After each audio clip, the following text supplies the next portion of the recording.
You wake up, reach for your phone, before your eyes have fully adjusted to the light, and within seconds you're somewhere else. A stranger's vacation. Breaking news from across the world.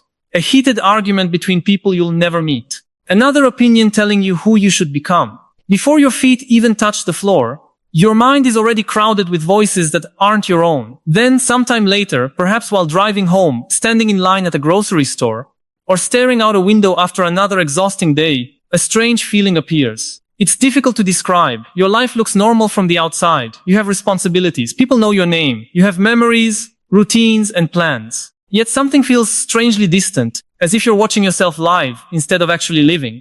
Most people dismiss that feeling. They tell themselves they're just tired.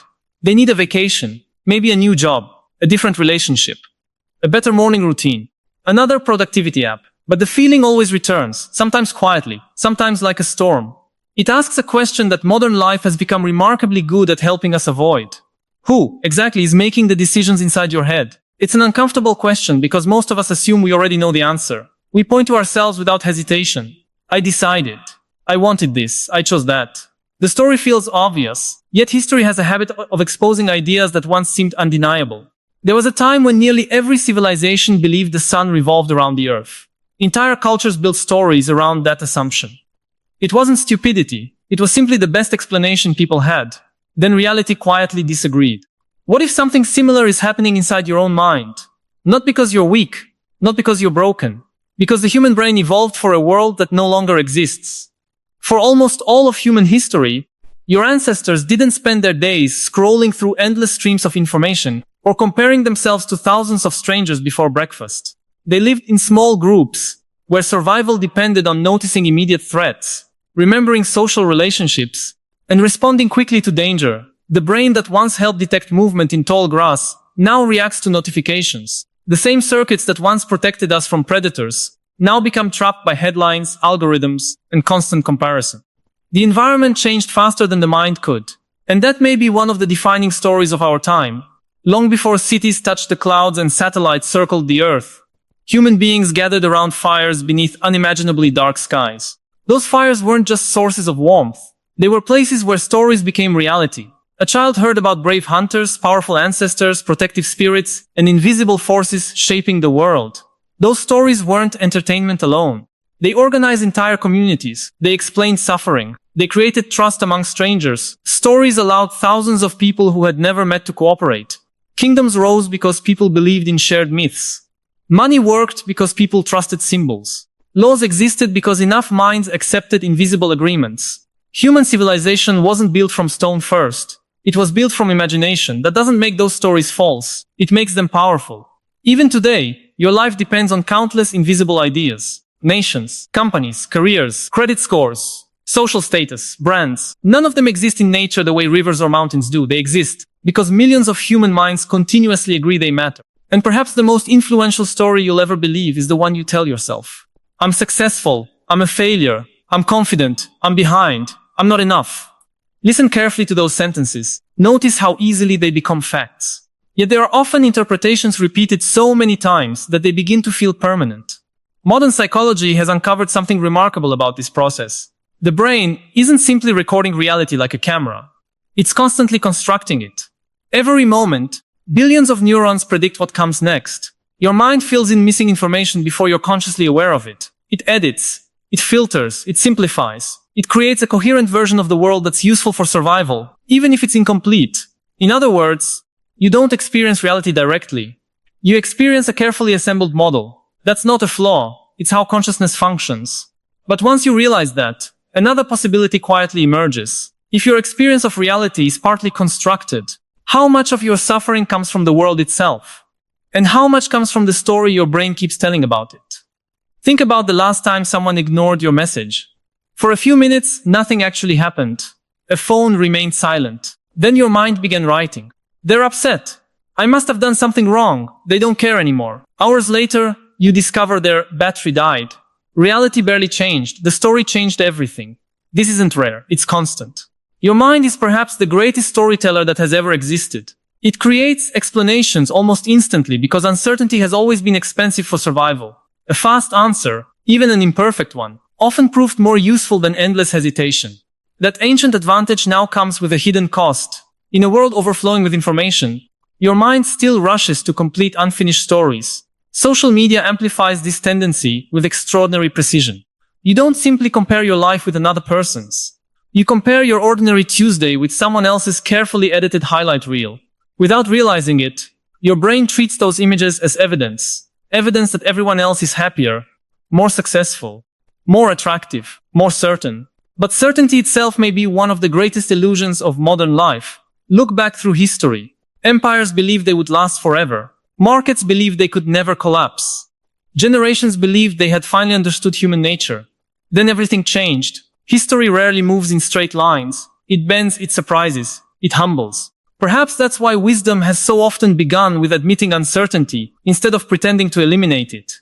Ancient philosophers arrived at this insight through contemplation rather than brain scans. Many recognize that suffering grows when we mistake temporary experiences for permanent identities. A moment of failure quietly becomes, I am a failure. An anxious season becomes, this is who I am. A painful memory expands until it colors every future possibility. The label becomes heavier than the experience itself, and once identity hardens, every new event is interpreted through that lens. You stop seeing reality. You start collecting proof for the story you've already accepted. Have you ever noticed how two people can walk through the exact same situation and leave with completely different conclusions? One sees rejection, the other sees redirection. One sees humiliation, the other sees a lesson. Neither is lying. Each mind is constructing meaning from the same raw events. That realization isn't meant to make you distrust your thoughts. It's meant to make you curious about them. Curiosity changes everything. The moment you become capable of observing a thought instead of automatically believing it, something subtle happens. You create space, and in that tiny space, so small it almost escapes notice, another kind of freedom begins to appear. Not the freedom to control the entire world. No human being has ever possessed that. But the freedom to recognize that the voice narrating your life is not always delivering objective truth. Sometimes it's protecting you. Sometimes it's warning you. And sometimes it's simply repeating an old story long after the world has already changed. The strange thing is that most of us spend decades strengthening that inner narrator without ever questioning where it learned to speak. Think about the first time you realized you were being judged. Maybe it happened in a classroom when someone laughed after you gave the wrong answer. Maybe it happened around a dinner table, where praise always seemed conditional. Or maybe it wasn't one dramatic moment at all, but thousands of tiny experiences that quietly taught your brain the same lesson. If you want to belong, you have to become someone. From that point on, something remarkable began to happen. You didn't simply learn facts about the world. You learned who you believed you had to be within it. Psychologists sometimes describe the mind as a prediction machine, constantly trying to reduce uncertainty. But prediction doesn't only apply to physical survival. It extends into our social lives. Your brain begins predicting how people will react to you, what version of yourself will be accepted, and which parts of your personality should remain hidden. Over time, those predictions become habits.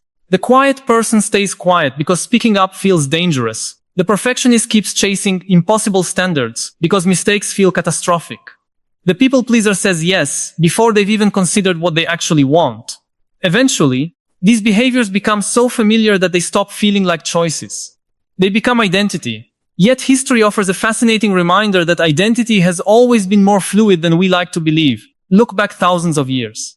Human beings once identified almost entirely with the tribe they were born into. Survival depended on loyalty to a small group. The individual mattered far less than the collective. Your role was largely decided before you understood what choice even meant. As civilizations expanded, identities expanded with them. People became citizens of kingdoms, followers of religions, members of nations, participants in vast systems of trade and culture. Every era offered a different answer to the question, who are you? Today, that question has become both easier and more confusing. You can reinvent yourself more times than any generation before you. You can move across the country, change careers, learn new skills online, connect with people on the other side of the planet, and build communities that would have been unimaginable just a few decades ago. But endless possibilities come with an unexpected burden. If you can become almost anything, how do you know what is genuinely yours? Modern technology doesn't just compete for your attention. It competes to shape your identity. Every recommendation subtly suggests who you might become. Every advertisement whispers that fulfillment is one purchase away. Every algorithm studies your behavior, learns your preferences, and slowly begins feeding you a version of reality tailored specifically for you. Without noticing, two people can live in the same city, witness the same events, and inhabit completely different worlds. One person's feed reinforces optimism, another's reinforces fear. One sees opportunity everywhere, the other sees constant crisis. Neither believes they're being manipulated. Both believe they're simply seeing reality. Perhaps that's the greatest achievement of any powerful story.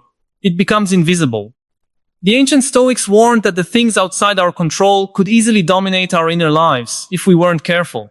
They couldn't have imagined smartphones or artificial intelligence, but they understood something timeless about the human condition. Attention is precious. Where attention goes, emotion follows. Where emotion settles, habits form. And where habits accumulate, character quietly takes shape. That process unfolds so gradually that we rarely notice it while it's happening. Think about erosion. A massive canyon isn't carved overnight. Tiny movements of water repeated over thousands of years reshape entire landscapes. The mind changes in much the same way. One comparison seems harmless. One notification seems insignificant. 1 hour of mindless distraction feels forgettable. Yet repeated often enough, small moments become alive. Have you ever reached the end of a day and struggled to remember where it went? Not because you were accomplishing something meaningful. Not because you were fully present with people you love. But because your attention was constantly being redirected before it had the chance to settle. Neuroscience suggests that attention is deeply connected to memory. Experiences we barely attend to often fade almost immediately. In a sense, we don't just remember what happens to us. We remember what we truly notice. That realization carries an unsettling implication.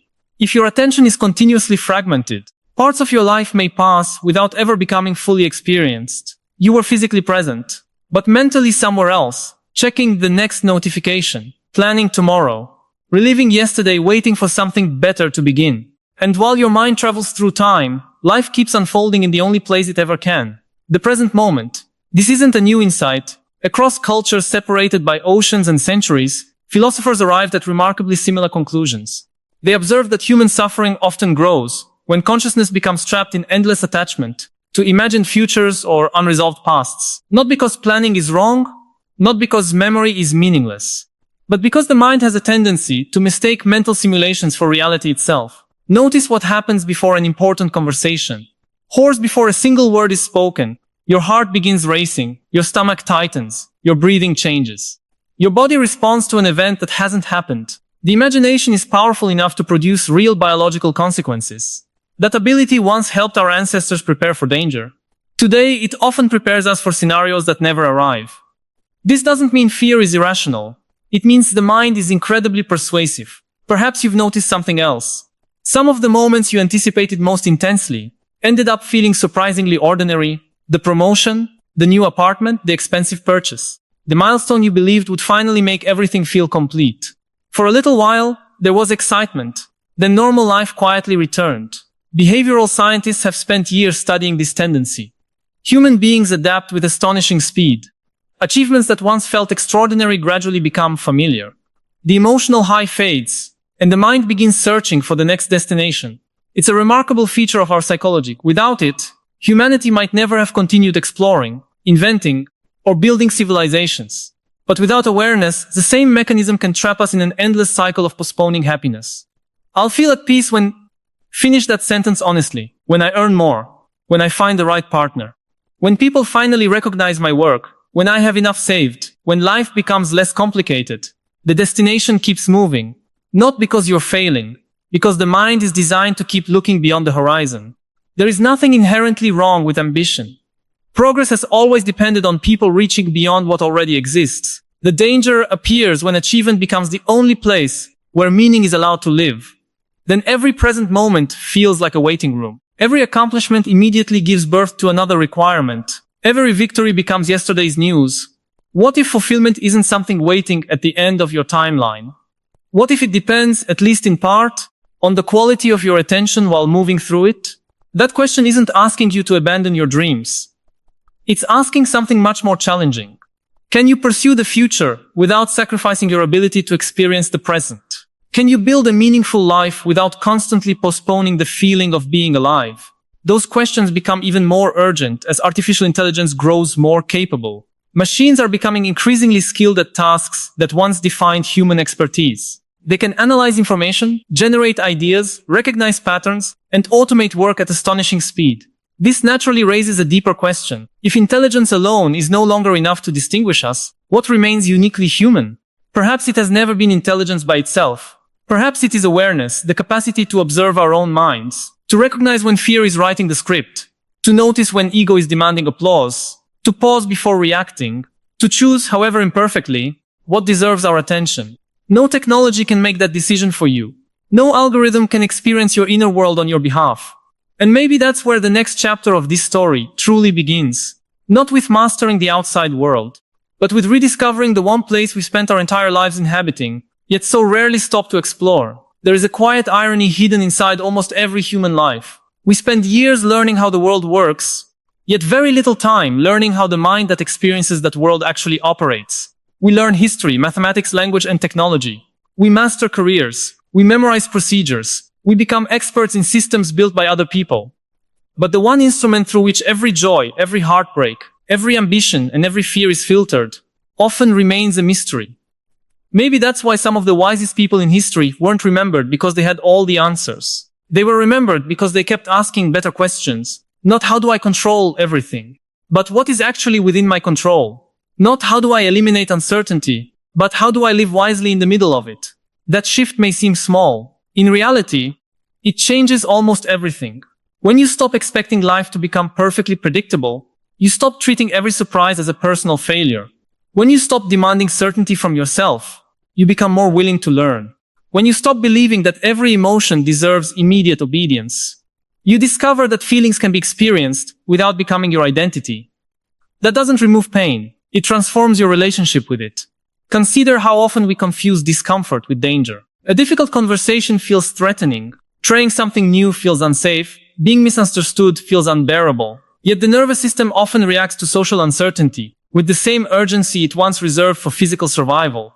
Your heart races. Your muscles tense. Stress hormones begin circulating through your body. The ancient machinery of survival doesn't always distinguish between a charging predator and the possibility of rejection. Knowing this doesn't magically erase anxiety, but it can prevent you from believing every alarm your brain sounds. You don't ignore the alarm, you investigate it. That simple difference creates space for wisdom. Carl Jung spent much of his life's work exploring the parts of ourselves we instinctively hide. He suggested that people often construct a carefully managed identity while pushing unwanted traits into the unconscious. We prefer to see ourselves as consistent, rational, and morally clear. Reality is rarely so simple. Every person carries contradictions. Confidence and insecurity, kindness and resentment, generosity and selfishness, hope and fear. Pretending those contradictions don't exist doesn't eliminate them. It only drives them underground, where they quietly influence our choices without our awareness. Have you ever reacted so strongly to someone that even you were surprised? A small comment ruined your day. A stranger's success irritated you. Someone else's confidence felt strangely offensive. Those moments often reveal more about our inner world than the external event itself. The people who provoke us sometimes illuminate parts of ourselves we've never fully examined. That realization is uncomfortable. It is also deeply liberating. Because once you become willing to observe yourself honestly, you spend less energy defending an illusion of perfection. You become less interested in appearing complete and more interested in becoming whole. Wholeness is different. Perfection demands performance. Wholeness allows integration.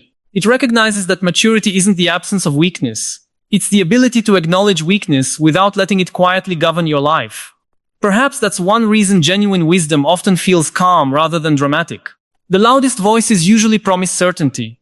They insist the world is simple. They divide humanity into heroes and villains. They offer absolute answers for impossibly complex questions. History repeatedly reminds us where that kind of certainty can lead. Entire civilizations have marched confidently toward disastrous decisions, while believing they possessed unquestionable truth. Progress has rarely belonged to those who claimed complete certainty. It has more often belonged to those humble enough to revise their understanding when reality demanded it. That humility is becoming increasingly valuable in an age where information moves faster than reflection. Every day brings another headline demanding immediate outrage, another trend insisting you choose a side before you've had time to think. Another debate encouraging instant certainty. Refreshing has become almost rebellious. Silence feels unfamiliar. Patience feels inefficient. Yet some of the most important decisions you'll ever make cannot be rushed. Choosing who you become. Choosing what deserves your attention. Choosing which values remain steady when circumstances change. These decisions unfold slowly, often invisibly, through hundreds of ordinary moments, not grand speeches, not dramatic breakthroughs, just quiet choices repeated over time. There's an old saying that we become what we repeatedly practice. Whether or not those exact words were ever spoken matters less than the truth they point toward. Every day, your brain is strengthening certain neural pathways while allowing others to weaken. Every repeated thought becomes slightly easier to think again. Every repeated action becomes slightly easier to repeat. This remarkable ability is called neuroplasticity. The brain's capacity to reorganize itself through experience. It's one of the greatest sources of hope modern neuroscience has uncovered. No matter how fixed your habits feel, your brain remains capable of change. Not overnight, not through wishful thinking, but through consistent experience. The person you become tomorrow is being quietly shaped by what you repeatedly pay attention to today. That realization carries both responsibility and freedom. Responsibility because your attention matters more than you may realize. Freedom because your past does not imprison your future as completely as fear sometimes suggests. Perhaps you've noticed that some of the happiest people you've met weren't necessarily the wealthiest or the most accomplished. Likewise, some of the most outwardly successful people carried profound emptiness beneath impressive achievements. This doesn't mean success is meaningless.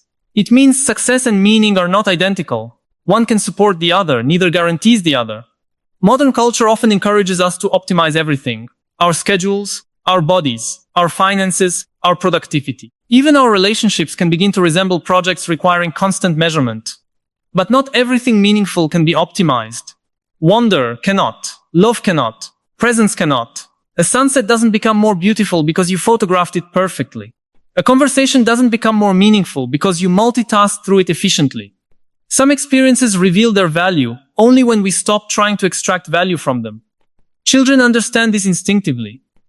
Watch a child become fascinated by a puddle, a cloud, or an insect crawling across a sidewalk. There is no productivity, no audience, no performance. Just attention somewhere along the way. Many adults lose that capacity. We become so focused on reaching the next milestone that we stop noticing the miracle hidden inside ordinary existence. The taste of morning coffee, the sound of rain against a window, a genuine laugh shared with someone you love. A quiet evening where nothing extraordinary happens. Ironically, these moments often become the memories we treasure most. Not because they were spectacular, because we were truly there. So perhaps the real question isn't whether life is moving too quickly. Life has always moved. The seasons changed long before human calendars existed. Empires rose and disappeared. Generations arrived and departed. Time has never slowed down. The deeper question is whether your awareness is moving with it. Or whether your attention is permanently trapped somewhere else. Maybe that's the invitation hidden beneath all these reflections. Not to reject technology. Not to escape civilization. Not to abandon ambition.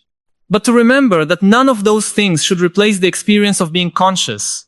To recognize that your mind is capable of creating extraordinary stories, while also remembering that